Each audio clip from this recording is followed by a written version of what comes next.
Faction రాజకీయాలకు పెట్టింది పేరు రాయలసీమ. సీఎం జగన్ది కూడా అదే ప్రాంతం. ఇక్కడ నుంచి గెలవాలంటే ఫ్యాక్షన్ రాజకీయాలతో పాటు ఆర్థికంగానూ భారీ బలంగా ఉండాలి. అయితే కూటమి మాత్రం రాయలసీమలో వెనుకబడిందనే చెప్పుకోవచ్చు. హిందూపురం, కుప్పంలో తప్ప మరెక్కడా టీడీపీ గెలవలేదు. 2014లో రాయలసీమ మెజారిటీ సీట్లు కోల్పోయిన టీడీపీ 2019లో సింగిల్ డిజిట్కే పరిమితమైంది. కడప, చిత్తూరు జిల్లాలో ఇప్పటికీ కూటమి పార్టీ వెనుకబడి ఉంది. ఇదే విషయాన్ని పవన్ సైతం అంగీకరించారు. కానీ ఈసారి ఎన్నికల్లో మాత్రం మెరుగుపడి మెజారిటీ సీట్లు గెలుస్తామని ధీమా వ్యక్తం చేశారు. అభ్యర్థుల ఎంపిక, పొత్తుల ప్రభావంతో కూటమి ముప్పుతిప్పలు పెడుతోంది. రాయలసీమ 4 జిల్లాల్లో కూటమి పరిస్థితి ఇప్పుడు కాస్త ప్రశ్నార్థకంగా మారిందనే గుసగుసలు వినిపిస్తున్నాయి.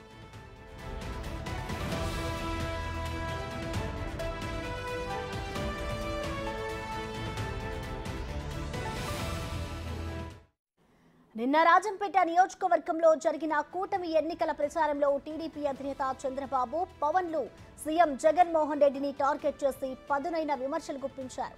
కోస్తా అంతా క్లీన్ స్వీప్ చేస్తామని సవాల్ చేశారు. రాయలసీమలను పాగా వేస్తామని ఛాలెంజ్ చేశారు. ఫ్యాక్షన్ రాజకీయాలు తగ్గిపోతున్న సమయంలో పెద్దిరెడ్డి, మిథున్ రెడ్డి కలిసి మళ్లీ వాటిని పెంచి పోషిస్తున్నారని ధ్వజమెత్తారు. రాయలసీమలో చక్రం తిప్పుతున్న వైసీపీని కూటమి ఢీకొట్టగలదా? కొంత వెనుకబడి ఉన్నామన్న పవన్ మాటల వెనుక ఆంతర్యమేంటి? ఈసారి రాయలసీమలో వైసీపీకి చరమగీతం పాడతారా?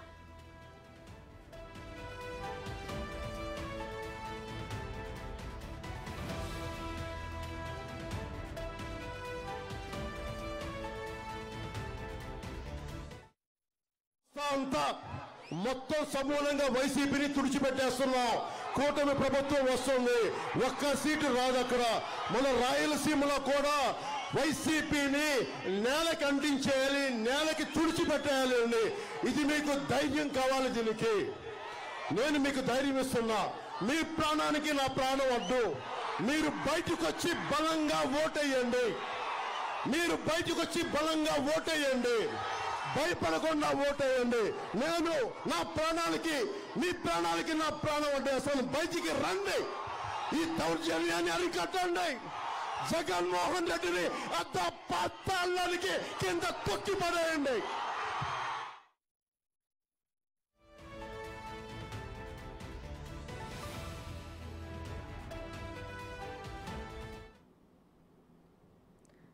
ఫ్యాక్షన్ రాజకీయాలకు పెట్టింది పేరు రాయలసీమ. అలాంటి రాయలసీమలో ప్రస్తుతం ఉన్న కూటమి పార్టీ వెనుకబడింది అంటూ కూడా పవన్ కళ్యాణ్ కొన్ని వ్యాఖ్యలు చేశారు. అలాగే కోనసీమలో పార్టీ పరంగా క్లీన్ స్వీప్ చేస్తాము, అన్ని సీట్లు మేమే గెలుచుకుంటామంటూ కూడా పవన్ చెప్పుకొచ్చారు. ఈ నేపథ్యంలో ఇటు రాజకీయాలతో పాటు ఆర్థికంగానూ భారీ బలంగా ఉండాలి. అయితే కూటమి మాత్రం రాయలసీమలో వెనుకబడిందనే చెప్పుకోవచ్చు. ఈ నేపథ్యంలో ఇటు పవన్ కళ్యాణ్ చేసిన వ్యాఖ్యల వెనుక ఆంతర్యం ఏంటి అంటూ కూడా ప్రతి ఒక్కరూ చర్చించుకున్న పరిస్థితి నెలకొంది. దీనికి సంబంధించిన కంప్లీట్ డీటెయిల్స్ మా ప్రతినిధి శివ లైవ్ లో అందించడం సిద్ధంగా ఉన్నారు. శివ, చెప్పండి. ఇటు పవన్ కళ్యాణ్ అయితే నిన్న జరిగిన సభలో కొన్ని వ్యాఖ్యలు చేశారు. వ్యాఖ్యల వెనుక ఆంతర్యం ఏంటి? దీన్ని ఎలా చూడాలంటారు శివ? మొత్తం మీద చూసుకుంటే కనుక పవన్ కళ్యాణ్ చేసిన వ్యాఖ్యలకు సంబంధించి కూడా వాస్తవ పరిస్థితికి దగ్గరగా ఉన్నాయి. ఎందుకంటే ఉమ్మడి ఆంధ్రప్రదేశ్లో కానీ లేకపోతే విడిపోయిన ఆంధ్రప్రదేశ్లో కానీ తెలుగుదేశం పార్టీ ఆవిర్భావం 1983 తర్వాత 1-2 సందర్భాల్లో తప్ప ఎప్పుడూ కూడా రాయలసీమలో ఉన్న 52 నియోజకవర్గాల్లో అనుకున్న స్థాయిలో నియోజకవర్గాలు, సగం నియోజకవర్గాలు సాధించిన సందర్భాలు 1-2 మాత్రమే ఉన్నాయి. ప్రధానంగా చూసుకుంటే చిత్తూరులో 14, అనంతపురంలో 14, కర్నూలులో 14, కడపలో 10, ఇట్లా దాదాపుగా 52 అసెంబ్లీ స్థానాలని బేరేజ్ వేసుకుంటే 52 అసెంబ్లీ స్థానాలకు సంబంధించి కూడా తెలుగుదేశం పార్టీ, కాంగ్రెస్ పార్టీ ఉన్నా, ఇప్పుడు వైసీపీ ఉన్నా కానీ అక్కడ బలం ఎక్కువగా కాంగ్రెస్ కానీ ఇప్పుడు వైసీపీకి కానీ ఉన్న పరిస్థితి కనిపించింది. తాజాగా చూసుకుంటే నెల్లూరు కూడా కొంచెం ఆఫ్ ఉంటుంది.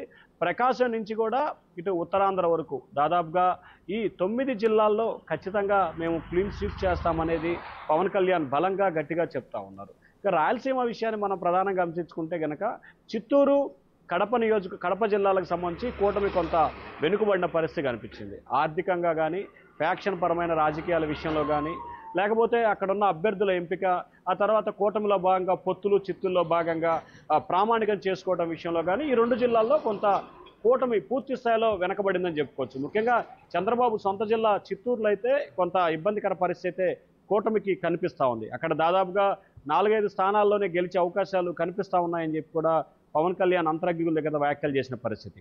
ఇక కర్నూలు అనంతపురానికి సంబంధించి చూసుకుంటే కూటమి కొంత బలంగా ఉందని కూడా చెప్పుకోవచ్చు. అనంతపురం చాలా బలంగా ఉందనేది కూటమి నేతల అభిప్రాయం కనిపిస్తూ ఉంది. కర్నూలు దాదాపుగా 50% అబోవ్ బాగా ఉందనేది కూటమి నేతల అభిప్రాయం. కడపకు సంబంధించి 70% అధికార పక్షానికి అనుకూలంగా ఉంది. చిత్తూరుకు సంబంధించి దాదాపుగా 50-50 ఛాన్సెస్గా ఉండే అవకాశాలు కనిపిస్తూ ఉన్నాయి. సో ఈ నేపథ్యంలోనే రానున్న 17 రోజుల వ్యవధిలో ఏదైతే కూటమి వీక్గా ఉన్న ప్రాంతాలపై ఎక్కువగా ఫోకస్ పెట్టాలనేది పవన్ కళ్యాణ్ అలాగే కూటమి నేతల ఆలోచనగా కనిపిస్తూ ఉంది. దానిలో భాగంగానే నిన్న పవన్ కళ్యాణ్ చంద్రబాబు కూడా రాయలసీమ ప్రాంతంలో సుడిగాలి పర్యటన చేసిన పరిస్థితి. ఎందుకంటే కిరణ్ కుమార్ రెడ్డి చంద్రబాబు ఇద్దరు కూడా మాజీ ముఖ్యమంత్రులు. గతంలో ఎప్పుడు కూడా వీరు ఒకే వేదికపై కనిపించిన సందర్భాలు. కానీ రాయలసీమలో పాగా వేయాలంటే ఇటువంటి ఇగోలు పక్కన పెట్టాలనేది వీరిద్దరు ఏజెండా కనిపించింది. దానికి అనుగుణంగానే ప్రస్తుతం వీరు ఆ దిశగా పావులు గదుపుతున్నారు.